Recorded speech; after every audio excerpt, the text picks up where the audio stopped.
The Quintessential Way to Live in the Present Moment by Devansh Agarwal. Living in the present moment is actually an art. Many of us try to live in the present moment, but sometimes we think that the present is slipping by right in front of our eyes and there seems to be nothing that could be done about it.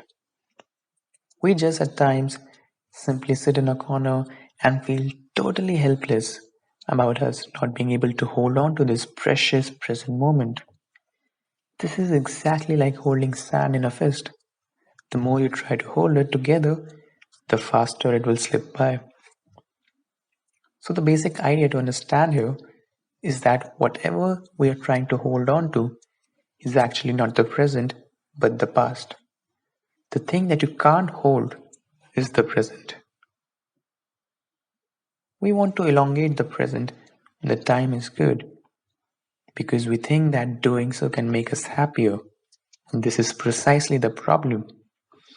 We try to live in the present moment. What we don't understand is that we don't need to try. We already are in the present. It's like whenever we try to be cool or try to be happy, we are everything but that. Similarly, here as well, we think we need to try to live in the moment. But ask yourselves, can you live in the past? Can you live in the future? Well, physically, we cannot as of now.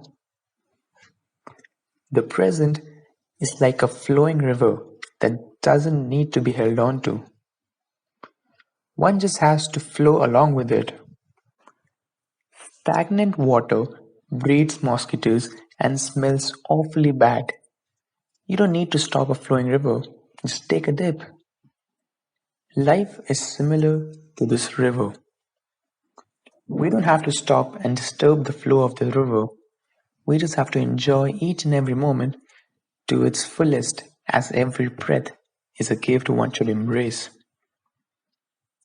Now, some of you must be wondering that if we should always remain in the present, then should we stop reminiscing all the past glorious moments, the good old days? Well, if someone keeps on recalling his past moments again and again, then that means his present life is not that exciting as it used to be and has ultimately become dull and boring, which is why he has to rely on the past to make his present a tad better. Think about it. If your present is better than the past, then will you ever ponder or recollect your memories? That's a no brainer. Let's say it's your wedding day and you are pretty excited about it. So, will you now start remembering the first fabulous date you had 2 years back? Or will you enjoy the moment that is right in front of you? If your college days are better than your school days, then there is no chance in hell that you will reminisce about your school days. The goal should be to put your energy and all your focus to make this particular moment so wonderful and awesome that it makes you forget your past. Most of us either living in the past says, those were the days, or live in the future who says, 10 years from now, my life will be awesome. What we never do is ask ourselves how to make the most of the present moment that we have right here. You must have heard of the saying, today is a gift. That is why it's called the present. So, why don't we unpack this gift and see what it contains for us? Every second is a new gift, a new present.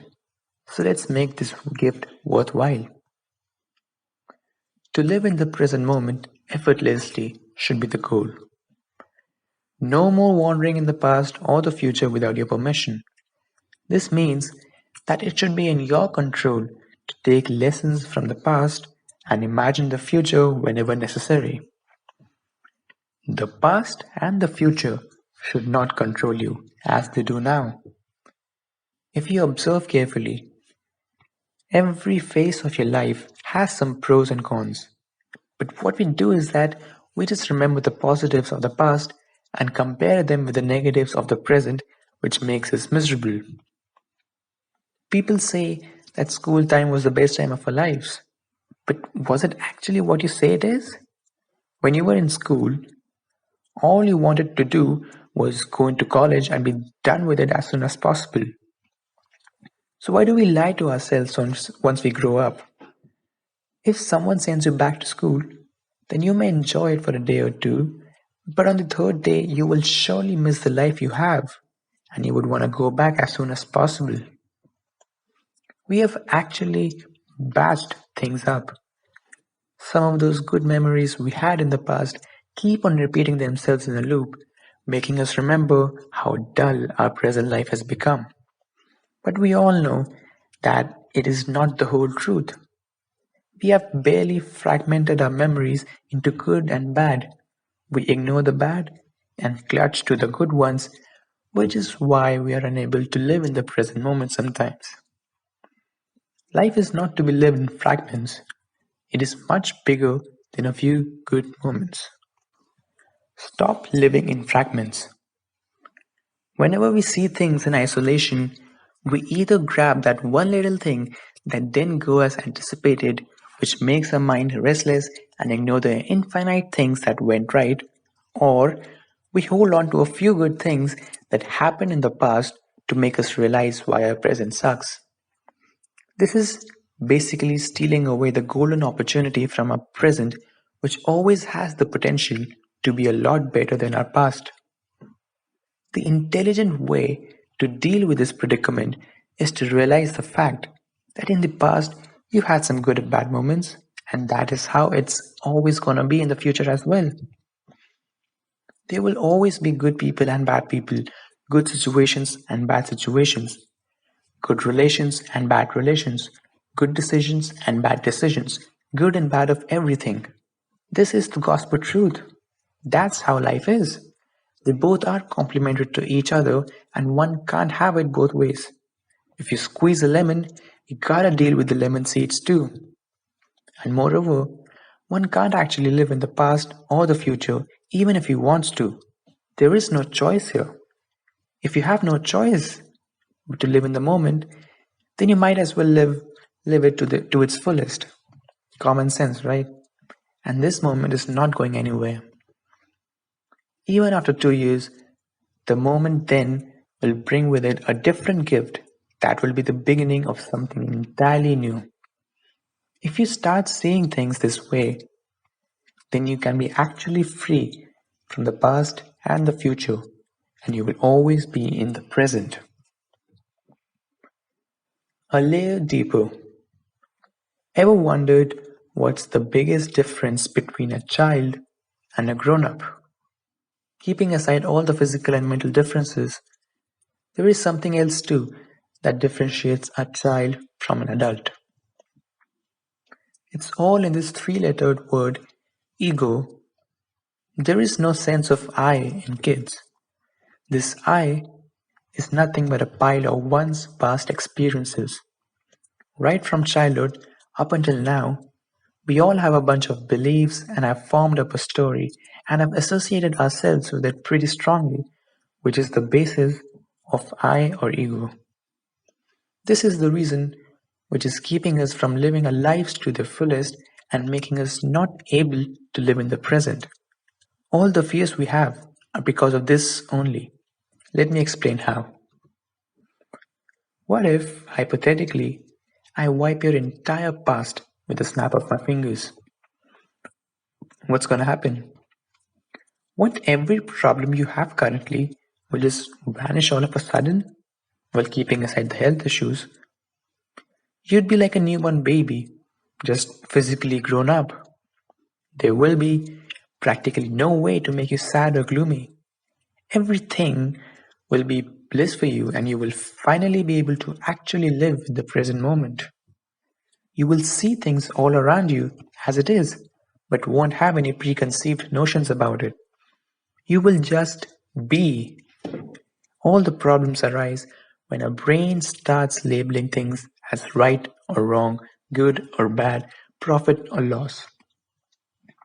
We are crushed between the trajectories of good and bad only for our entire lives. The fear of losing something good or the fear of getting something bad. That's how most of us spend our entire life. Past is the mother of future. If somehow we can free ourselves from this good and bad thing, or I should say, free ourselves from the past, then we automatically free ourselves from the future too. It's actually the past's memories that give birth to the future in the first place. Just imagine if your memory is completely wiped off and you don't even know the language.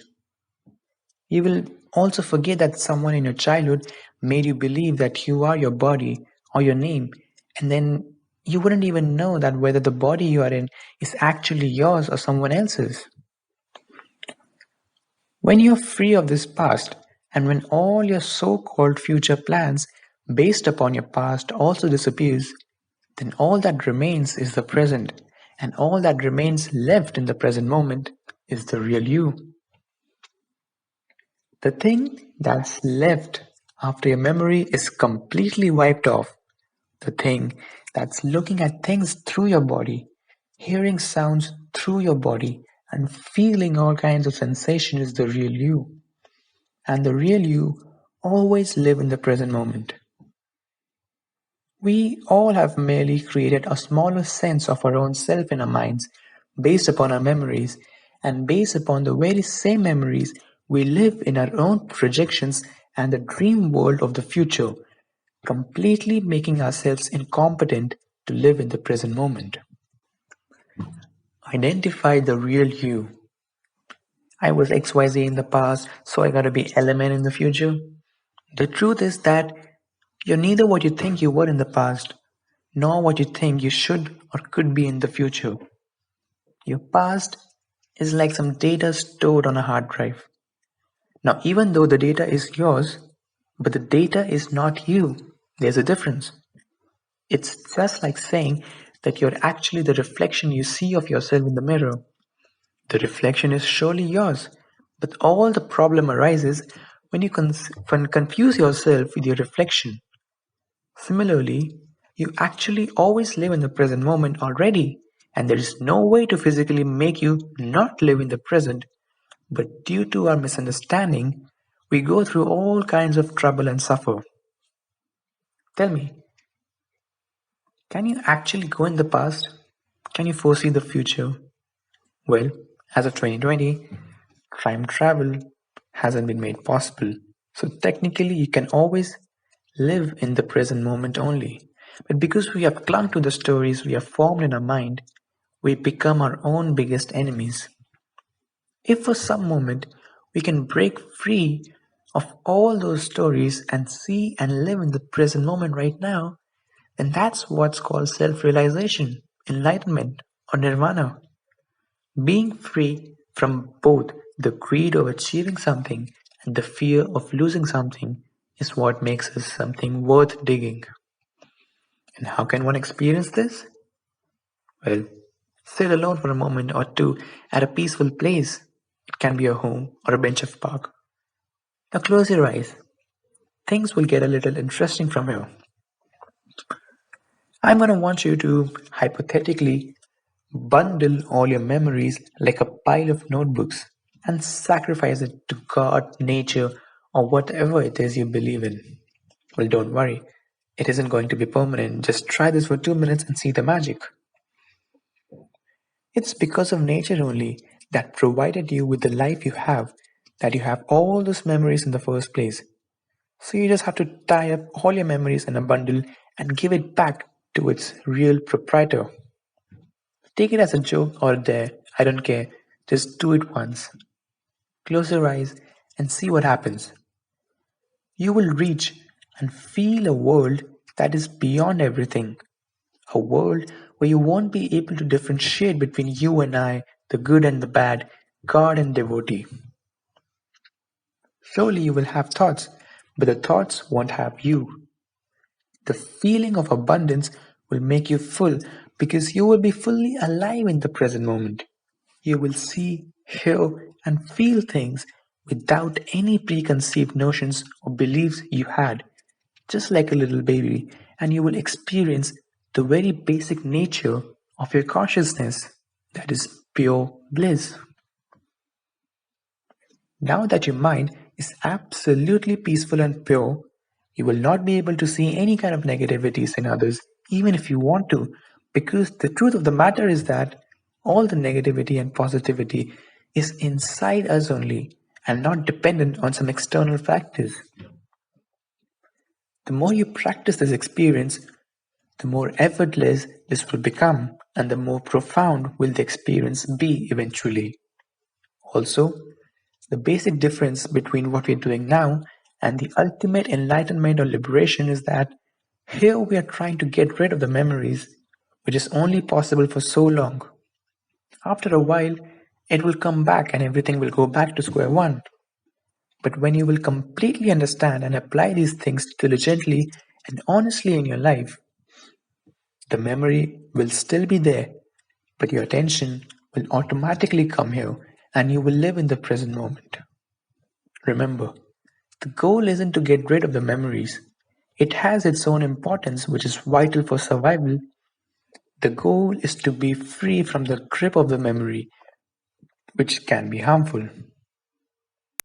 When you start getting better at this, then the memory will become like a tool for you that will help you in the present moment. And the fun part is that all this will happen on its own. Instead of you trying to look and search through your memories, the memory will automatically come to your rescue whenever needed. Steady wisdom. Steady wisdom is a state of mind where both the loss and the gains do not affect an individual. Staying and living in the present moment is what steady wisdom is all about. You can't go and change anything in the past, neither can you go and look at your future self. So the steady wisdom lies in being fully aware of the current scenario and living in the present moment. I mean, the present is the only option you have got. In fact, you actually don't even have an option. The present is all there is, and you gotta learn how to live in the present sooner or later to live a calm and peaceful life. No school, colleges, or institutions teach you about such imperative concepts like these. Spirituality is the one stop for all your queries about life and the universe and beyond. Bhagavad Gita, Vedas, Upanishads, and other holy scriptures are the ones that can answer and fill that deep void everyone is trying to fill and searching for. And until you learn this, whatever you do in the materialistic world, it's only a matter of time until it becomes a thing of the past. The takeaway. Spirituality is all about living in the present moment. Also, this is the last goal of meditation as well. Even Buddha said that enlightenment is freedom from suffering, and our own attachment from the past or our memories is what basically causes all the suffering in the world. When our mind looks at the past, but only to laugh at it or learn from it, and not running behind it or trying to get rid of it or getting morose about it, then that's where you have reached a dangerously awesome level of freedom. Like I said before, once the attachment from the past becomes a thing of the past itself, the future also stops worrying us because it's ultimately dependent on it and can't survive without the past. When our mind finally starts living in the present moment instead of running behind the past and the future, that's when it will start noticing the magic behind everything and beyond. Because of some past stories, we all have been living under the illusion that we are separate entities and just a speck in this universe. But both scientifically and spiritually, we are all connected with each other and how. It is only at the level of our mind that we think we are different from each other and suffer. The thing that's seeing through me is the same thing seeing through you. We are all strung together by a single thread, and there is no division of any kind whatsoever. And once we really understand this, we can experience real peace and happiness. Because now you can see yourself inside everyone and everyone inside you. Let's end this article on a very famous quote said by Lao Tzu. If you're depressed, you're living in the past. If you're worried, you're living in the future. And if you are at peace, you're living in the present. Thank you very much.